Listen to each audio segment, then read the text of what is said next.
Well, hello everybody, Larry Young here again with another segment of Old Man Living Life with Purity. And as you can see, Alex is back here with me. Say hello, Alex. Nice to be here. Thank you, Larry. We finished up a rather lengthy section there on St. Joseph's role with the Holy Family, starting out, him getting the news, tell him to unpack his bag. You're not going anywhere. Yeah. At least not yet. Yeah. And how he reacted to that and how Mary did.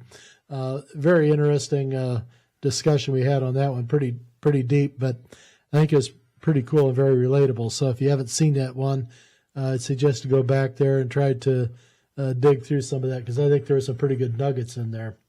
But anyway, in this segment, I want to talk a little bit about something that's going on in the church today and in our world, and that is devaluing or diminishing some of the traditions and practices that had been part of the culture or the history of the church and the practices with the faithful for many, many years. And now a lot of these things are being told to set them to the side. We don't need to go down this road right now. This is not the keeping up with the times, so to speak. You know, this modernism. Now, the folks in the church, the authority, doesn't want to use the word modernism, but that's exactly what it is. So they'll try to deflect and degrade your talking points on things. This goes all the way to the Vatican on down. They say, well, we're not modernists, we're traditionalists. But what they're doing is trying to bring in more modern thinking, and so it's a slippery slope. We all see it, what's going on. We're just going to be calling out some of these things. So one of the things, obviously, is the traditional Latin Mass, which was basically shut down, I think, in 2020, thereabouts, where Pope Francis said that no more Latin Mass in the parishes.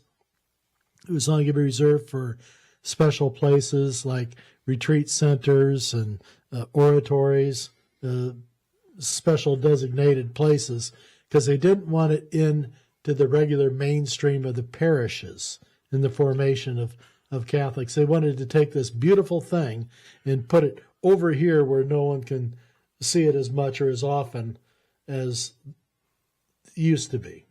And so, and in fact, some of the churches took the tabernacle and put it down the hallway. Or they're putting a different room out of the sanctuary. Right. And this started way before that. Right. This was going on, I mean, clear back in, 25 years ago, moving these things out, saying, oh, we're just doing what the Jews did with the Holy of Holies. Well, you already had it there. It was called a tabernacle. Right, that's right. Right there. Right.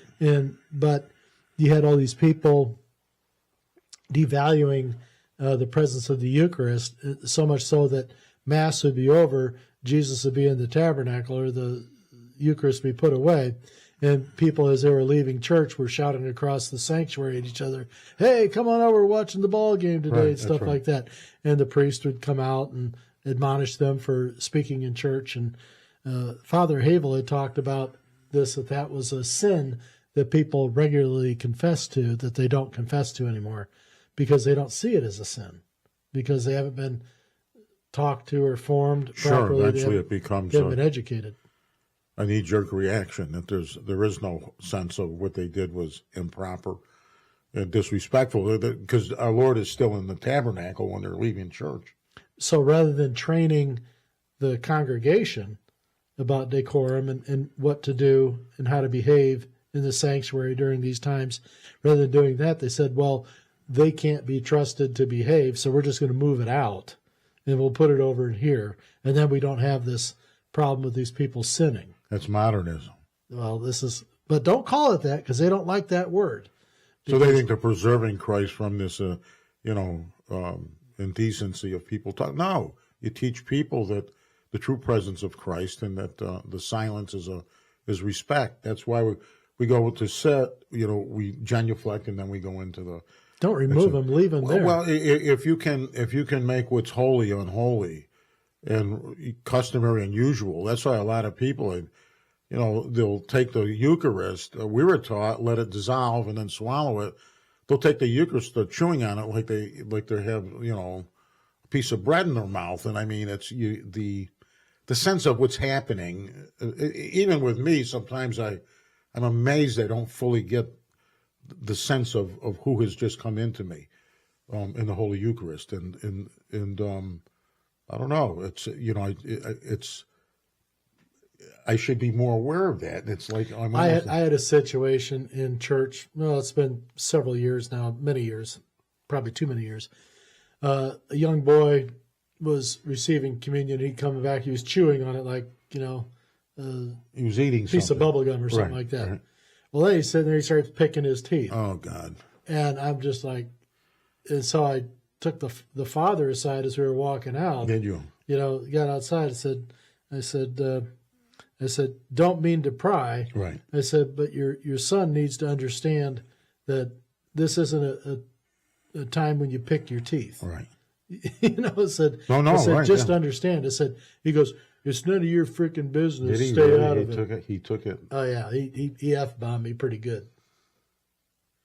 And so you try to, and so this is the problem: is that even the parents, go along with this this difficulty of reverence. They don't want to be told anything. It's almost like a rebellion. And I wasn't being a jerk about it. Right. I'm just saying, hey, look, I said, with kids, you got to be. This is our Lord. Right. You got to let him understand, that this isn't, the time to be picking your teeth. Right. And he should have acknowledged, something we need to instruct them that they have to right. be. And this is what I was trying to get across to the dad, So how did it end? Did you just? Well, he walked away. I was told to F off, and I left. And so, I mean, I'm not going to get into a fight with a guy. No. I'm just trying to have a teaching moment. Right. Yeah. And it was in the moment, and it was like, say, look, I appreciate you guys being, to church and all like that. It's hard to get the whole fam together. I understand that. I said, but, I noticed your son was picking his teeth after receiving communion. I said he needs to know this isn't a time to be picking your teeth. Sure. So even the father didn't acknowledge the holiness of it then, did he? I don't think the father quite understood the depth of my concern. I was just kind of an asshole to him, he thought at that time. And but this is how it goes. Sure.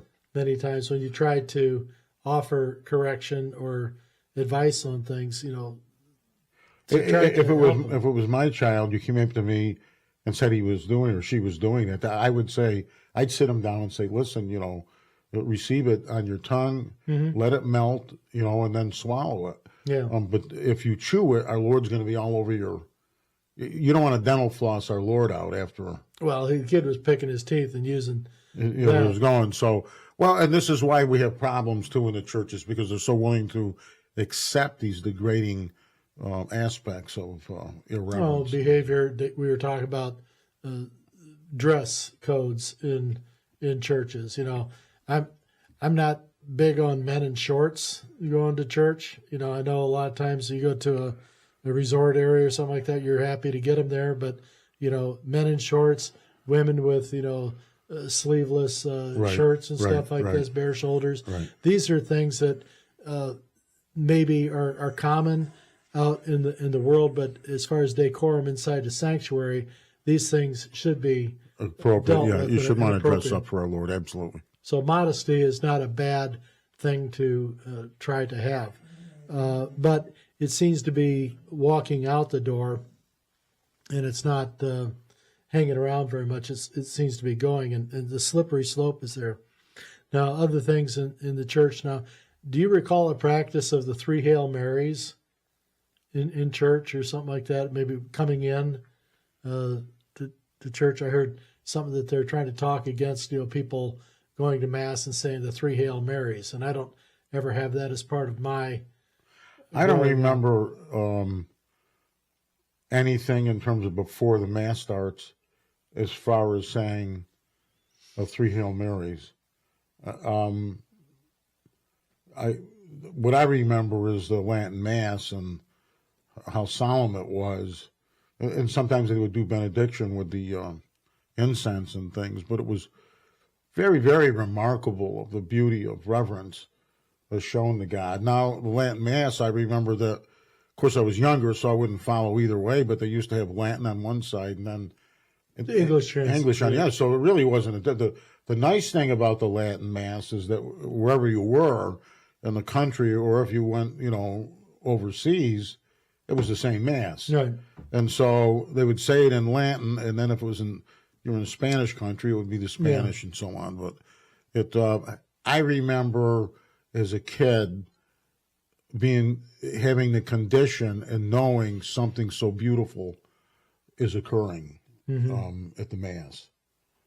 And we used to have church schools, so they would explain certain things about the Holy Eucharist and God's true presence. And the Father used to go, well, stop by and sit with our Lord. He's in the tabernacle. He's real. And so they would try to get us to understand of the enormity and the beauty of our Lord's being. Our God is with us and still is with us.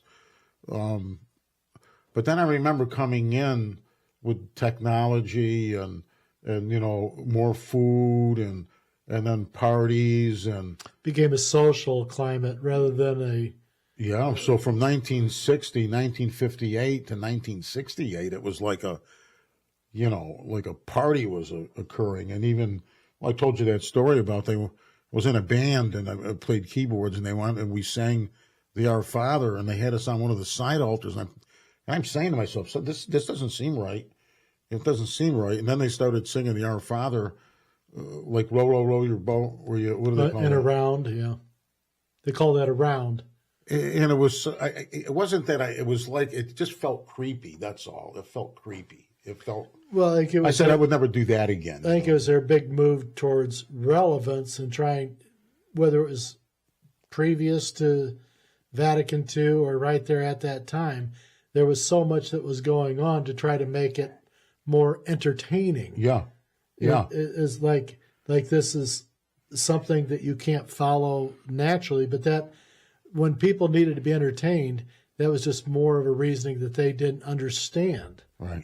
And what was happening during the different parts of the Mass. Right. Father Havel would have teaching Masses from time to time, and he would talk before the Mass and tell people about the three elements of the Mass and what we'd be going through and when they started, when they stopped, and when we entered into the next phase. And he would educate the folks as we were going through. He would take a moment. He says, now we enter into phase 2, or the second phase of the Mass, then the third phase of the Mass. It said, this is where your thinking has to be. He'd already talked about it, but he didn't want to break into the Mass and disrupt it. But he would let people follow along and understand where they were in the course of the Mass. Okay. And so this was something I haven't seen since then, but a lot of people didn't understand the order of the Mass and what was actually happening. No, that would have been very welcome for me to sit in a session where the priest is explaining that. Oh, we had people that were, lifetime Catholics and, said, I never really understood that. I'm glad you said that. I never knew that because it hadn't always been taught. And so Father Havel was trying to bring these things out for the people so that there was a full understanding of what the Mass was. Now, I haven't seen that Ever, yeah. 25 years. No, absolutely not. It's in fact, the Mass is, some are saying that our Lord may come into the host, but the new order of the Mass really lacks an enormous amount of solemn and holy aspect that the Latin Mass has. Now, I understand that Francis didn't want the Latin Mass said unless it was done in some obscure. He wanted it to be, in oratories and places of reservation, like a retreat center or something like that. He didn't want it in the parishes because he didn't want to be teaching this to the up and coming or new generations. So they wanted to suppress it to hopefully then, in their minds, sort of eliminate it and make it a thing of history. Until nobody understands the Latin. But there was a woman who we covered in a recent podcast segment here, who was talking about her going to the Latin Mass with her husband, and she recalled doing that. And when they took it away, and she didn't have it, and then she ended up going to it again in another place where they ended up at. So it's like they had it, it was a regular part, then it was taken away, and then she went and experienced it again. And when she went and experienced it again in this other place after this time of being off duty or whatever, not going to the Mass, she had an epiphany when she realized this was always about power. The Latin Mass was. And it wasn't about that the Latin Mass was trying to exude power. She was trying to exude power. She was trying to have power over the Mass and control over what was happening. And she realized in the moment when she was at this Latin Mass and didn't understand what was going on, at that particular moment, because she didn't have the transcription next to her, the translation. She was realizing that all this time she was trying to control her relationship with the Mass. Well, does a new order of the Mass allow that to even happen more? I don't know. I think that would be for somebody to contemplate on their own. But she was understanding, she says, even though I didn't know what was happening in that moment, right, she understood that the priests and the people doing it did. And so this was a moment where she was able to then yield her. Well, there you go. So if it's an issue of power with the Vatican, and we've discussed a number of different avenues, especially with Francis and Pope Benedict's last will and testament. How if it's true how vicious he was and antagonistic, not only to the Latin Mass, which he wanted to ixnay, but where he even says, I want to overthrow God, overthrow the throne, and to make filthy the Mass, and spit in the Blessed Mother's face. Now, if those things are true, they would be put on notice of the power of the Latin Mass to dismantle, to a certain extent, them, especially if it gets to the laity, to the people of the church. So, it makes sense. So there's something about the Mass that they find dangerous, and that could impose itself in a supernatural way on the faithful. Mm-hmm. So there's some things. I had Larry look up this Joseph Tiso, who was a Hungarian priest. He was a doctor of theology. So, and the point is, why doesn't the church focus on that as being a problem, as opposed to the Latin Mass? But this was a guy that was, he was very rigid, and I don't know, I never knew the guy, but he would be like a technician of Christ, that he would be able to interact with all of these different aspects of who Christ is, and he so on. He was a true authoritarian. He's a true authoritarian. He was. Right, and he during World War II, he was a priest, but then he became head of state of Slovakia, which is they broke away, I think, a piece of Czechoslovakia, and then he was involved in that. But he was not only a priest and a doctor of the church, and but he was also a person that was closely aligned with Hitler, and actually participated. And Larry did a quick dive into it.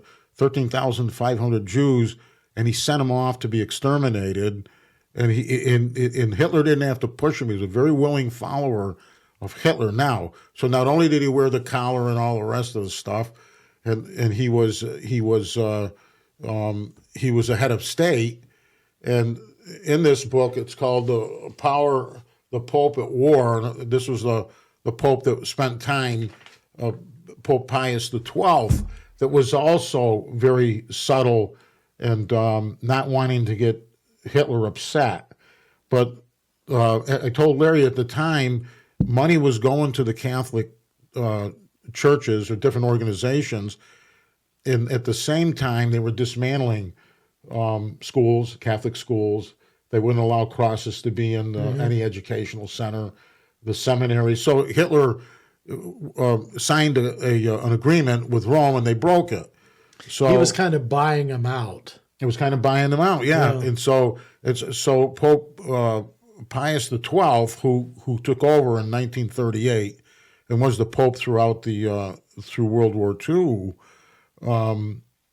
was very subtle. The reason why they were going along with Hitler and not really calling him out, they thought the war was going to be over in 2 or 3 months.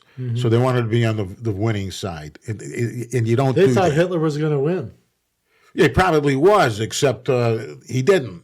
He almost did. Oh, yeah. No, if there's no doubt if the Battle of Bulge went a different way, we'd all be speaking German. Well, it could have split. Yeah, it would have been done. You think so? The Battle of Bulge? Yeah, Battle of Bulge was it. But now here's a guy that's a priest that exterminates 13,500 Jews, and at the end of the war they hung him.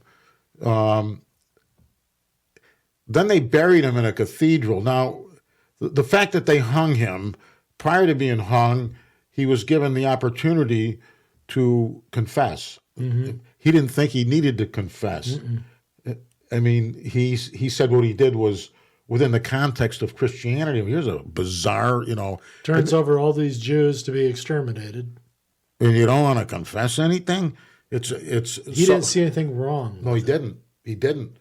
Well, I bet now he figures out he did something wrong, being in the. Well, I imagine he got a pretty stern lecture when he got on the other side. What are you doing? Yeah. Did you forget? I gave you 10 basic rules to follow. Right. You couldn't follow those. What was your problem? Right. Thou shalt not kill. Maybe you didn't do it, but you sent him off. Right. And then we got, so there's 13,500. So why isn't the church focusing on this guy? Because I never heard about him until I read the book and saw some documentaries. Yeah, you got him buried in the. Now, he could have been forgiven. Like our lady said, no matter how heinous the crimes come to me, Jesus will forgive. He didn't want any forgiveness. He didn't think he needed it. I wonder how that little story Well, he did went. a lot of other stuff besides turning over the Jews. He was basically going against his own people there in Slovakia and suppressing them according to the Third Reich's demands. Is that right? Yeah, he was giving in. He was a Hitler man all the way. Right. And so the people really were not for No. this. Okay. They all wanted right. their freedom. They didn't want to be German. They didn't want to be, they were Czechs. They didn't want to be German. They Sure, had their because own. they carved it out, right? They were saying this is a special little area for Right.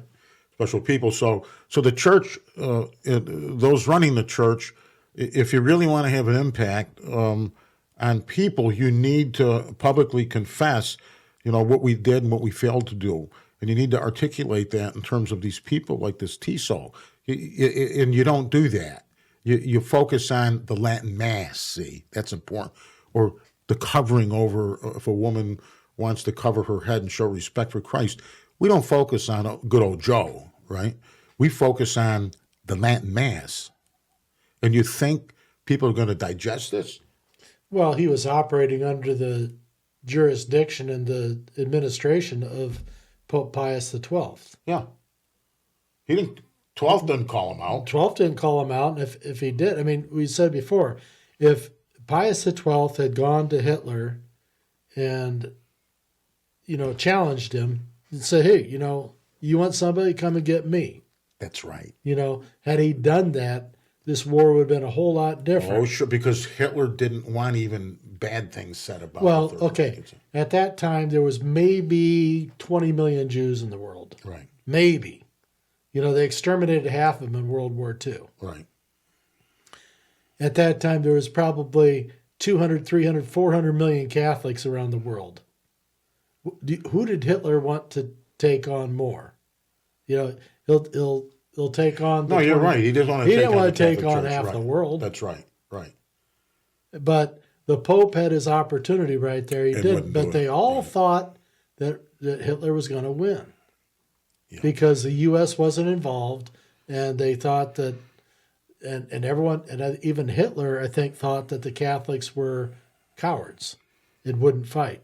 Yeah, he thought they were phonies or that they would not stand up. They were cowards. Right. He thought they were cowards and that they wouldn't fight. In a lot of ways, in today, they're being very cowardly again. Sure, because compared they're to what not standing up for anything.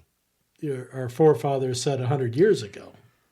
We're doing some very cowardly things. So the brilliance that they allot the Third Reich in the Blitzkrieg. Here's what happened when Hitler decided to attack France and England and the Maginot Line. Now the Maginot Line was the quickest way to get into France. Correct. All right. Guns, and they weren't going to just roll over with their tanks because there's a lot of guns, all right, and 500,000 people. Well, there was fortifications that were done there, and it wasn't really tank territory. That's right. Now, well, here's what they did. Hitler decided what we're going to do is we're going to go around and through the mountains. And to get to the mountains, there was like a one-lane road. And they said that it was the biggest log jam they ever saw in their life, all right? And so the French were incompetent. The French generals were incompetent because what they could have done.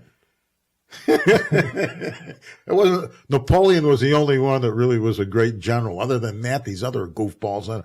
But what they didn't do is send reconnaissance over there. They had a certain brigade make believe they're coming through the Maginot Line. So if they'd have sent like a plane of reconnaissance, they'd have seen this log jam. Even Hitler was like disgusted with it. Then they could have diverted their planes and even some of the armaments, all right, to take out. They didn't do it. So they just didn't do it. They wouldn't make a decision. So this idea that Hitler was a great, he wasn't. It's just that he lucked out that they were incompetent. And they didn't want to piss him off more to get more people. They thought, well, they'll just, come in and they'll occupy or whatever, we'll repel. But the French have a history of surrendering. That's right. And there was a certain number of French that kind of liked Hitler. So they even said that maybe they wouldn't permit certain things to go. Well, the French weren't all that popular with their own government. Is that right? No, they weren't. No one was sitting there saying, "Yeah, vive la France." They're right. When the wine ran out, so did they. So this quick victory that they have in Europe is really a lot. Most of it is due to the incompetence or somebody cooperating with not looking at what's going on your flank. It's basic. It's basic stuff. I mean. But so everybody thought he was a genius. But after he took control of the war, he decided to make all the going into Stalingrad and this and that and the other. He was not a genius as far as the technical. He didn't listen to his generals. Generals said, "Pull the Sixth Army back. They're going to freeze to death." No, we're made of steel. Made of steel. Well, he didn't understand the implications of the weather, And Napoleon should have known better. Well, Napoleon should have been a pretty good indication of what happens. Can't do it right. In the winter weathers. Yeah, stay out of there. So I mean, this idea that, but people believed it because he amassed such an enormous amount of territory that they all believed this guy was going to take over. 2 or 3 months, it's over with. It's but it wasn't over with. And when you go to war with people, God's people, our Lord's not going to just sit around. Well, this is a challenge to their credibility and their thinking, for the church at that time. The church was its own nation. Okay, that's right. It's a sovereign, but it had these 400 million, 500 million people already Catholic at that time. They had this group, but they didn't use it. And the Pope basically capitulated. Yes, he did. And gave in and let, it's terrible. You shouldn't do that. No different than what they're doing now with people being slaughtered in the Congo and other places, 40, 50 at a time, having their heads cut off. Right. They say, you shouldn't do that. That's not nice. Right. While the slaughter goes on. Right. And then next week, okay, we won't do that. It's bad. And then they go back out next month. We're going to go take over another village. You'd also mentioned that the Chinese Catholic Church is under control. 10 million is under control now of the the CCP. Yeah, and see, they're worried about the Latin Mass. Who and gave that and the veil information over to them? the women's heads. You Right. understand that? They're more concerned about the Latin Mass than they are 10 million Chinese. Yeah. So we better awake real quick. But I don't know if it's going to happen. I think it's going to require divine intervention because we're it's almost we're asleep at the wheel. We're lethargic. We're indifferent. When you walk away from traditions, you're only left with this modernist thinking, and they want to keep saying, well, we're not modernists. It's like the Democrats trying to say, well, we're not progressive, so we're not socialists. Right. Well, you may not like the word. You can come up with a new word, but you're not being Truthfully, old, yeah, right. Style Democrat. At least had, at least a plan and, some thinking coming back the other way. They don't have that today. And this is causing more of problematic thinking in all of our world. Right. Because there's everyone used to, when a world tragedy happened, They look to the church. they'd look to the Pope and they looked to the President of the United States. Right. That's right. Okay. And what happened in the last 25 years? They've stopped looking to the Pope for answers and response. And they've stopped many times looking to the President of the United States. Absolutely right. A lot of that's changing and it's coming back. But, I don't know who the world is looking to be their barometer of which way the weather is going. Because they seem to be more complacent about what is happening. What are we going to do? You were saying 50% don't even acknowledge or have been baptized. True. That's in the United States alone. And the importance of baptism is unbelievable. But they don't want to be baptized. So They don't think it's important. So who are they looking to? I don't think they're looking to. I mean, they're looking to somebody that gives them something for nothing. I don't know. Yeah.